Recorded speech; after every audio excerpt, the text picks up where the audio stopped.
శుభోదయం. ఇది శనివారం జూలై 4, 2026. జెఫర్సన్విల్, ఇండియానా నుండి సహోదరుడు డేవిడ్ ఎరిక్సన్ను. ఇప్పుడు బ్రన్హామ్ టాబర్నికల్ మరియు సహోదరుడు జోసెఫ్ బ్రన్హామ్ నుండి పక్షిరాజులు కూడుకొనుచున్నవి లేక.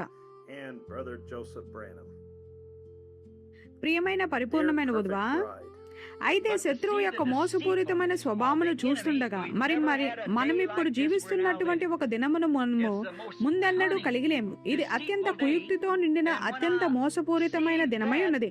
మరియు నేను దానిని చూసినప్పుడు అది నాకు ఈ ఆలోచనను కలిగిస్తున్నది. అదేమిటంటే, ఒక క్రైస్తవుడి ముందు ఏ కాలంలో ఉన్నదానికంటే ఈ రోజే ఎక్కువ అప్రమత్తంగా ఉండవలసి ఉన్నాడు. సహోదరుడు బ్రన్హామ్ గారు వధువుతో ఈ మాటలను ఈనాటికి దాదాపు 61 సంవత్సరాల క్రితం మాట్లాడినాడు.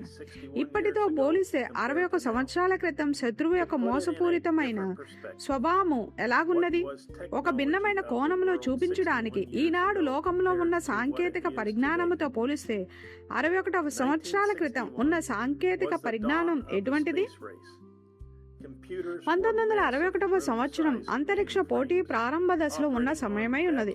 అప్పుడు కంప్యూటర్లు ఒక గది మొత్తాన్ని ఆక్రమించేంత పెద్దగా ఉన్న మెయిన్ ఫ్రేమ్ యంత్రాలై ఉన్నవి. అవి వాక్యూమ్ ట్యూబులు మరియు పంచ్ కార్డులు సహాయంతో పనిచేసేవి. వాటిని ప్రోగ్రామ్ చేయడానికి ప్రత్యేక నిపుణులైన శాస్త్రవేత్తలు అవసరమయ్యేవారు. టెలిఫోన్లు గోడలకు అమర్చబడి ఉండేవి మరియు తీగలతో అనుసంధానించబడి మరియు ఆన్లాగ్ రాగి తీగల లైన్లపై ఆధారపడి పనిచేసేవి. ట్రాన్సిస్టర్ ఆధారిత మెయిన్ ఫ్రేమ్లు, కాగితపు దస్త్ర వ్యవస్థలు మరియు ప్రారంభ దశలోని గణక యంత్రాలు ఉండేవి. కానీ ఈనాడు మనకు ఇంటర్నెట్ ఉంది. చిత్రాలను సృష్టించగల, రచనలు చేయగల, అలాగే పనులను తక్షణమే చేయడంలో సహాయపడగల కృత్రిమ మేధస్సు వ్యవస్థలు ఉన్నాయి. అంగారక గ్రహానికి వెళ్లే వ్యక్తిగత రాకెట్లు ఉన్నాయి. జేబులో పట్టేంత చిన్న స్మార్ట్ ఫోన్లు, స్మార్ట్ వాచ్లు మరియు వ్యక్తిగత పరికరాలు ఉన్నాయి. ఇవన్నీ ప్రపంచవ్యాప్తంగా ఉన్న వైర్లెస్ నెట్వర్క్ల ద్వారా పనిచేస్తూ స్వరము, టెక్స్ట్ మెసేజ్ మరియు వీడియోల ద్వారా కోట్లాది మంది ప్రజలను క్షణాల్లోనే ఒకరితో ఒకరిని అనుసంధానం చేస్తుంటాయి. అలాగే రోబోటిక్ సహాయక యంత్రాలు కూడా ఉన్నాయి. శత్రువు యొక్క కుయుక్తి మరియు మోసపూరితమైన స్వభావం ముందెన్నడూ లేని విధంగా ఉన్నది. సాతాండి యొక్క దుష్ట సంతానము పరిపూర్ణముగా పరిపక్వము చెంది మరియు సాతాండి ఏదైనా సృష్టించినది. కానీ అదే సమయంలో పరిపూర్ణముగా పరిపక్వము చెందిన ఒక వధువును దేవుడు కలిగి ఉన్నాడు. ఆయన కుమారుని యొక్క సన్నిధిలో, ఆయన యొక్క వాక్యము, ఆయన స్వరము యొక్క సన్నిధిలో కూర్చొని ఉండుట ద్వారా తనను తాను సిద్ధపరచుకున్న ఆయన యొక్క రాజ సంతానమును కలిగి ఉన్నాడు. ఈ మోసపూరితమైన దుష్ట యుగంలో ఆయన యొక్క వధువును కాపాడటానికి దేవుడు ఒక మార్గంను ఏర్పాటు చేయవలసి ఉన్నాడని తాను ఎరిగి ఉన్నాడు. వారెన్నడూ ఆశ్చర్యపోతూ ఆలోచిస్తూ ఉండకుండా, ఊహిస్తూ ఉండకుండా, లేదా నిజమైన సంకరము లేని వాక్యముగా ఏ మనుష్యుని మాటనైనా తీసుకోకుండా ఉండునట్లు ఒక పరిపూర్ణమైన మార్గము స్వయంగా వారే దేవుని యొక్క స్వరమును వినాల్సిన అవసరం ఉన్నదని ఆయన ఎరిగి ఉన్నాడు. ఎందుకంటే సాధ్యమైతే ఏర్పరచబడిన వాళ్ళని సైతం మోసపరిచేంత దగ్గరగా అది ఉంటుందని ఆయన మనల్ని హెచ్చరించాడు. మనుషులు అభిషేకించబడగలరు, పరిశుద్ధాత్మతో నింపబడగలరు మరియు తప్పై ఉండగలరు. కాబట్టి ఆయన ఒక మార్గమును ఏర్పాటు చేయవలసి వచ్చింది. అందును బట్టి ఆయన తన వధువు కొరకు ఒక పరిపూర్ణమైన మార్గమును ఏర్పాటు చేశాడు. మరి 1947లో ఆయన తన స్వరమును రికార్డు చేయడం మొదలు పెట్టినప్పుడు కేవలం తమ వ్రేలు యొక్క స్పర్శతో ప్రపంచము స్వయంగా తామే ఆయన పలికిన ప్రతి మాటను చివరికి తమ స్వంత భాషలోనే వినగలగడం అనేది అసాధ్యమన్నట్లు కనబడినది. ఎటువంటి ప్రశ్నలు ఉండవు, ఎటువంటి ఆలోచనలు ఉండవు. వారు స్వయంగా తామే యెహోవా ఇలాగూ సెలవిచ్చుచున్నాడని వినగలరు. దేవుడు ఆయన యొక్క వధువు అందరూ ఒకేసారి ఆయన యొక్క స్వరమును వినడానికి కూడా ఒక మార్గం ఏర్పాటు చేశాడు. తద్వారా వారి ఏక మనస్సును, ఏకాత్మను కలిగి ఉండి ఆయన మాట్లాడుటను వినగలుగుటకై ఉన్నది. ఆయన తన వర్తమానికుడిని తీసుకోవాల్సి వచ్చినది. కానీ ఆయన యొక్క పరిపూర్ణమైన వధువు కొరకు ఆయన యొక్క స్వరమును, ఆయన యొక్క పరిపూర్ణమైన వాక్యమును ఆయన ఇక్కడ విడిచిపెట్టాడు. ఆయన యొక్క స్వరమును వినుచు దానితో నిలిచిండుట ద్వారా వారు మోసపరచబడలేరని వారు ఎరుగుతారు. మరియు ఇదిగో విషయం ఇదే, దేవుడు తన సంఘంను స్థాపించేది ఆ విధంగానే అయ్యున్నది. ప్రతి వాక్యము దాని జాతి ప్రకారం. మనుష్యుడు రొట్టె వలన మాత్రము కాదు గాని దేవుని నోటి నుండి వస్తున్న ప్రతి మాట వలన జీవించును. ఇది పరిశుద్ధాత్మ మాట్లాడే ప్రతి మాటను నమ్మడమని మనకు తెలుసు. కానీ నాకైతే నేను ఒక మానవుడికి ఇవ్వబడినట్టి అత్యంత గొప్ప భాగ్యమును కలిగి ఉన్నాను. దేవుని నోటి నుండి వస్తున్న ప్రతి మాటను పలుకుతున్నట్టి అచ్చమైన స్వరమును నా చెవులతో నేను వినగలుగుతున్నాను.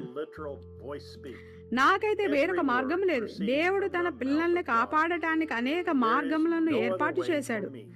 కానీ నాకైతే దేవుడు తన వధువును పరిపూర్ణము చేయడానికి ఒక పరిపూర్ణమైన మార్గమును ఏర్పాటు చేశాడు.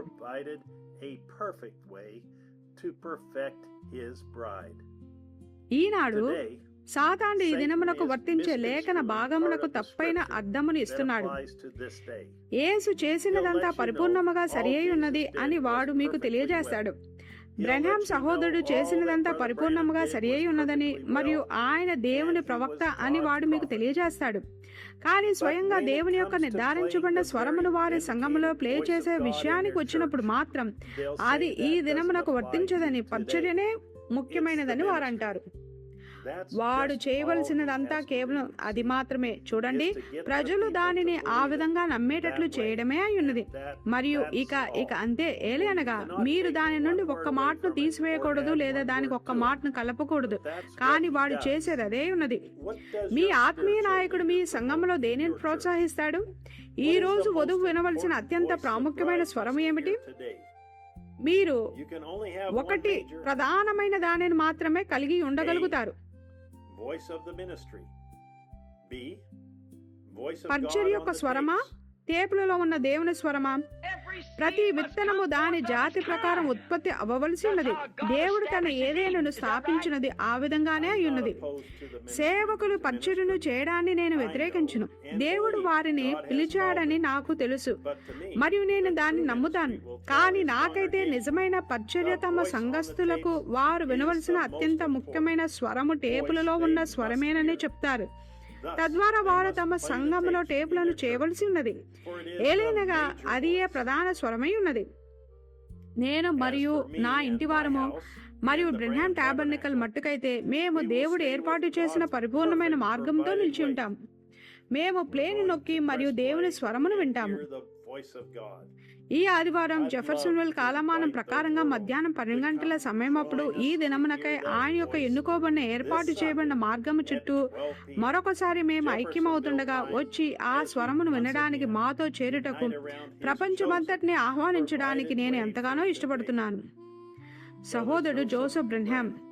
వర్తమానము సాతానుని ఏదెను 65-08-29. వర్తమానమును వినడానికి ముందు చదవవలసిన లేఖనములు 2 తిమోతి 3:1-9. ప్రకటన 3:14. 2 తెస్సలోనికలు 2:1-4. యెషయా 14:12-14. మత్తయి 24:24. మరలా కలిసేంత వరకు దేవుడు మిమ్మల్ని దీవించునుగాక మరియు షలోం.